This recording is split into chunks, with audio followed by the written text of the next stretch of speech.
तो हेलो दोस्तों, स्वागत है आप सभी का हमारे YouTube चैनल पर। तो दोस्तों, आप सभी कैसे हैं? आशा करती हूँ कि आप सभी अच्छे हैं और अपने अपने एग्ज़ाम की तैयारी अच्छे तरीके से कर रहे हैं।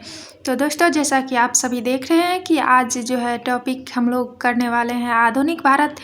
और जैसा BPSC AEDO का जो एग्ज़ाम है उसमें जो उसी के लिए जो है हम लोग जो है आधुनिक भारत का सीरीज करने वाले हैं। उसमें भी वहाँ मैराथन करने वाले हैं। इसको जो है सारा वन लाइनर टाइप में पढ़ेंगे और हम जो है पढ़ने वाले हैं SPD से। किससे पढ़ेंगे? तो SPD से, जिससे कि हमारा रैपिड रिवीजन हो जाए एक बार। ठीक है, सभी को जो है आप सभी जुड़ जाइए जल्दी जल्दी। और शुरुआत करते हैं हम कहाँ से? तो शुरुआत करते हैं हम यहाँ यूरोपीय कंपनियों के आगमन से। कहाँ से शुरुआत करते हैं? तो यूरोपीय कंपनी के आने से। तो कहते हैं यूरोपीय के भारत आने का क्रम है। क्या है? यूरोपीय के भारत आने का क्रम है। पुर्तगाली, डच, अंग्रेज, डेनिश, फ्रांसीसी, स्वीडिश। क्या सब है? पुर्तगाली, डच, अंग्रेज, डेनिश, फ्रांसीसी, स्वीडिश। तो इसे हम जो है कैसे याद रख सकते हैं? इतना तो याद करने में थोड़ा, तो इसके लिए एक ट्रिक है और ट्रिक यहाँ लिखे हैं, हम देख लीजिए। ट्रिक क्या है? PDADFS। पुर्तगाली, डच, अंग्रेज, डेनिश, फ्रांसीसी, स्वीडिश। क्या है? पुर्तगाली, डच, अंग्रेज, डेनिश, फ्रांसीसी, स्वीडिश। आई होप कि आप सभी को जो है याद हो गया होगा इतना। तो चलिए हम नेक्स्ट टॉपिक पर चलते हैं। कहते हैं सबसे पहले भारत आया था। कौन आया था? तो पुर्तगाली। अभी हम पढ़े हैं इससे पहले। भारत आने वाला प्रथम पुर्तगाली कौन था? तो वास्को डी गामा। कब आया था? तो 1498 में। कहाँ? तो पश्चिमी तट कालीकट पहुँचा था। कहाँ? केरल में पड़ता है, पश्चिमी तट केरल में पड़ता है, कालीकट पहुँचा था, जहाँ हिंदू राजा जमोरिन ने स्वागत किया था। कौन किया था स्वागत? तो जमोरिन ने किया था स्वागत। दोबारा वास्को डी गामा भारत आया। दोबारा वास्को डी गामा भारत आया। कब आया? तो 1502 ईस्वी में। कब आया? 1502 ईस्वी में। दोबारा वास्को डी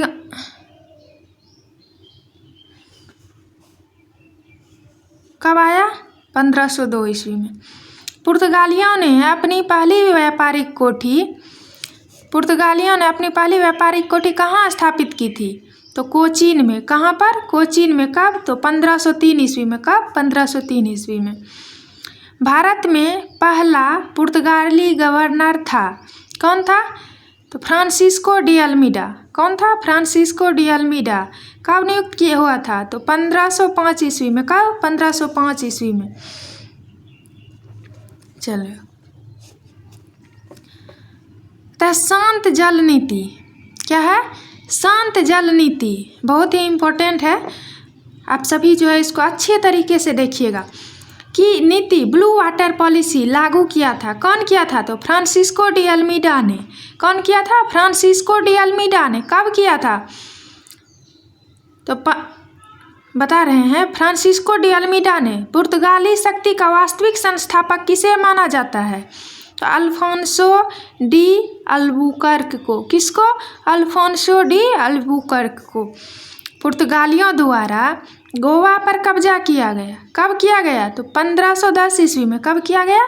1510 ईस्वी में। डच लोग भारत आए थे। कब आए थे? तो 1596 ईस्वी में। कब आए थे? 1596 ईस्वी में। डच कहाँ के निवासी थे? नीदरलैंड या हॉलैंड का। कहाँ के थे? नीदरलैंड या हॉलैंड का। पहला डच यात्री कौन था? कॉर्नेलियन हाउटमैन। कौन था?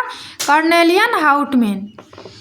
ईस्ट इंडिया कंपनी की स्थापना 1600 ईस्वी में। कब? 1600 ईस्वी में। डचों ने अपनी पहली व्यापारिक कोठी कहाँ स्थापित किया? तो मसूलीपट्टनम में। कब? तो 1605 ईस्वी में। कब किया? मसूलीपट्टनम में 1605 ईस्वी में। अहमदनगर का विलय हुआ था। अहमदनगर का विलय हुआ था। कब? 1632 ईस्वी में। डचों का भारत में पतन हुआ। डचों और अंग्रेज के मध्य वेदरा युद्ध से। कौन सा युद्ध? डच और अंग्रेज के मध्य हुआ था कौन सा युद्ध? वेदरा युद्ध। कब? 1759 ईस्वी में। कब हुआ था? 1759 ईस्वी में। अंग्रेजों ने 1613 में अपनी पहली अस्थायी फैक्ट्री सूरत में स्थापित की।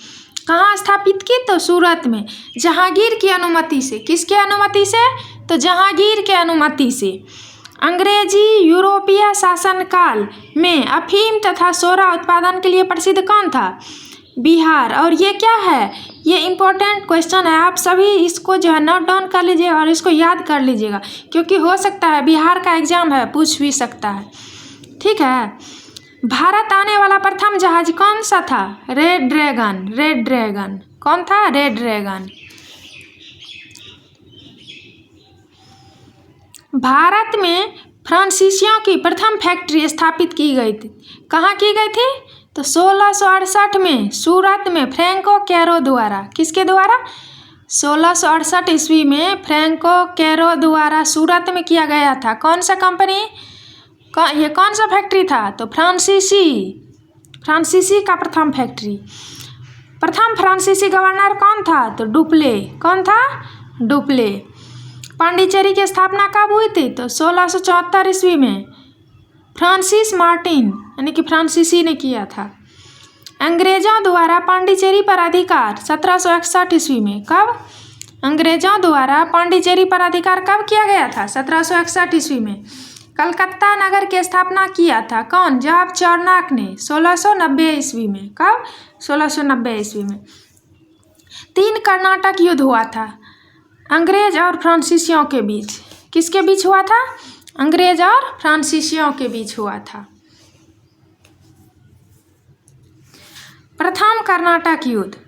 प्रथम कर्नाटक युद्ध 1746 से 48 ईस्वी समाप्त हुआ था। एक्स-ला-शापेल की संधि हुआ था।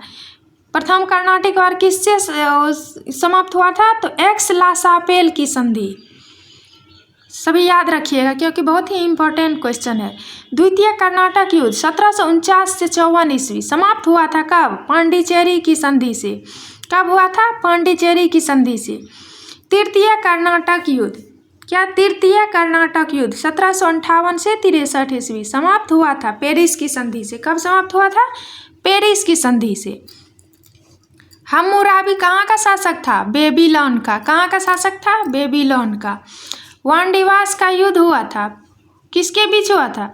फ्रांसीसियों और अंग्रेजों के बीच। किसके बीच? फ्रांसीसियों और अंग्रेजों के बीच 1760 ईस्वी में। कब? 1760 ईस्वी में। वांडीवास के युद्ध में आयरकुट के नेतृत्व में अंग्रेजी सेना ने हराया था। किसको हराया था? तो फ्रांसीसियों को। किसको? फ्रांसीसियों को। अंग्रेजों ने फ्रांसीसी से पांडिचेरी छीना। कब छीना? अंग्रेजों ने फ्रांसीसी से पांडिचेरी छीना। कब? 1761 ईस्वी में। कब? 1761 ईस्वी में। सिखवाद का प्रवर्तक। सिखवाद का प्रवर्तन कब हुआ था? 1500 ईस्वी से 15वीं ईस्वी से 16वीं सदी तक। कब? 1500 ईस्वी से 16वीं सदी। सिख धर्म के संस्थापक कौन थे? गुरु नानक देव जी। कौन थे? गुरु नानक देव जी। गुरु नानक देव जी का जन्म 1469 ईस्वी में कहाँ हुआ था? तलवंडी में, वर्तमान ननकाना साहिब, पाकिस्तान में। वर्तमान में कहाँ है? पाकिस्तान में, ननकाना साहिब में। नानक जी के पिता का नाम क्या था? मेहता कालूचंद। क्या था? मेहता कालूचंद।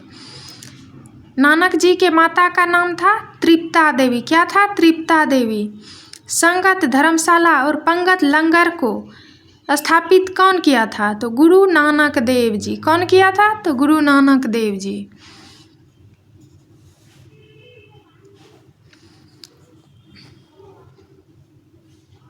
गुरु नानक देव जी की मृत्यु कब हुई थी? 1539 ईस्वी में। कहाँ? करतारपुर, पाकिस्तान में। गुरु नानक देव जी का उत्तराधिकारी हुए कौन? गुरु अंगद। गुरुमुखी लिपि के जनक। गुरुमुखी लिपि के जनक कौन माने जाते हैं? तो गुरु अंगद देव। अकबर ने 500 बीघा जमीन दी थी। किसे? तो सिखों के चौथे गुरु गुरु रामदास को। किसको? सिखों के चौथे गुरु गुरु रामदास को। आदि ग्रंथ की रचना गुरु अर्जुन देव ने खुद को सच्चा बादशाह किसने कहा था? खुद को सच्चा बादशाह किसने कहा था? श्री गुरु अर्जुन देव जी ने। कौन? गुरु अर्जुन देव जी ने। श्री हरमंदिर साहिब स्वर्ण मंदिर अमृतसर को बनवाया था, किसने बनवाया था? तो श्री गुरु अर्जुन देव जी। स्वर्ण मंदिर की नींव रखी थी साईं मियां मीर। कौन? साईं मियां मीर। गुरु अर्जुन देव को मृत्यु दंड दिया जहांगीर ने। श्री अकाल तख्त साहिब की स्थापना की थी गुरु हरगोविंद साहिब जी ने। कौन? गुरु हरगोविंद साहिब जी ने।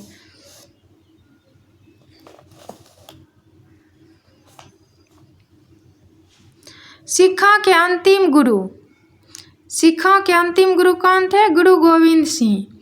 सिखों के 10वें गुरु गुरु गोविंद सिंह जी का जन्म कहाँ हुआ था? 1666 ईस्वी में पटना में।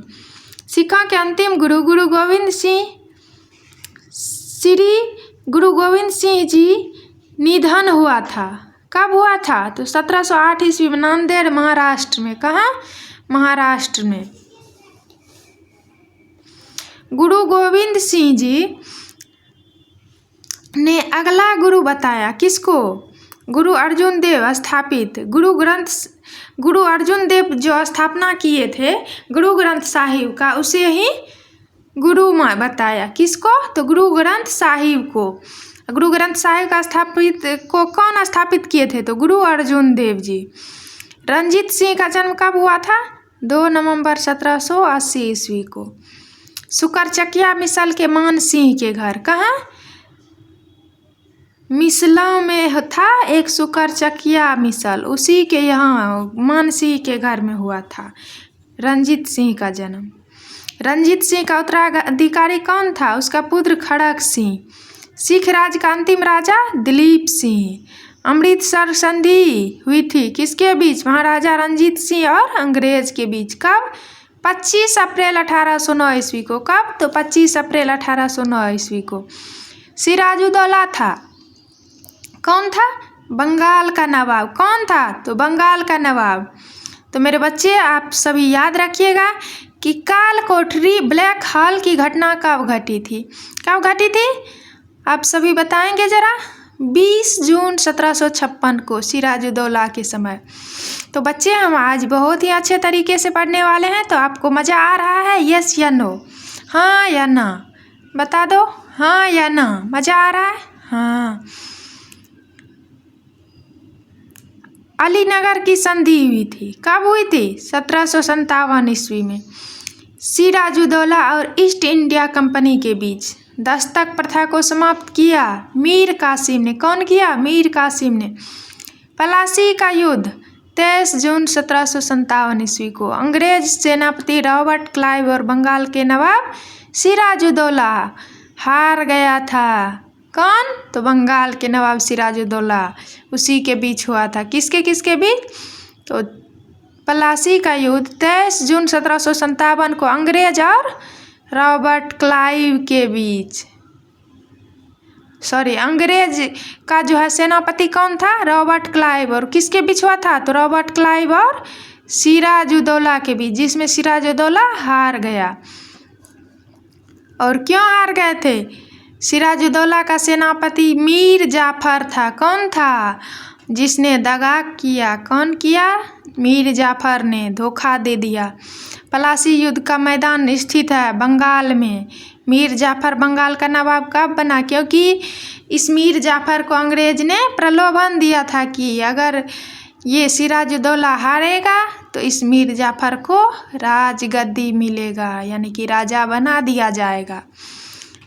बंगाल का नवाब मीर जाफर बंगाल का नवाब कब बना? तो 1757 में, क्योंकि 57 में ही ये सिराजुद्दौला मारे गए थे, इसी के धूर्तबाजी के चलते। किसके? तो मीर जाफर के।